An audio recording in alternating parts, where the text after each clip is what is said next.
Photopea is a fantastic design tool. Now, in all of its complexity, there are some simple steps to some of the processes. Today I'm going to show you how to remove a background from an image on Photopea. So let's get into it. So we've got our logo here, and what we want to do is make sure on the right hand side it's selected. We're going to go up to our ribbon at the top. We're going to look for select, and here we want to click on color range. Now once you've clicked on color range, what essentially it will do is take your image and just saturate it or desaturate it and remove all the color. At the top, the select should be sampled colors. The fuzziness should be on 200, which is all the way up, and we're going to click on OK. Now, technically what is being selected here is the actual logo and not the background. So we need to go to select and click on inverse.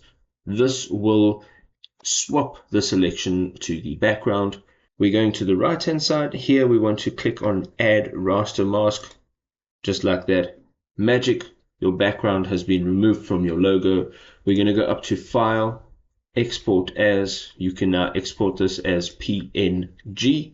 Here, make sure you give it a name. You can additionally change that format. You can change the size, quality, and you can attach metadata, and you can have the option to use or not use the color palettes. We can click on save, and this will now save to our device. If this was a helpful guide, drop us a like, and we'll see you in another awesome video. Peace out.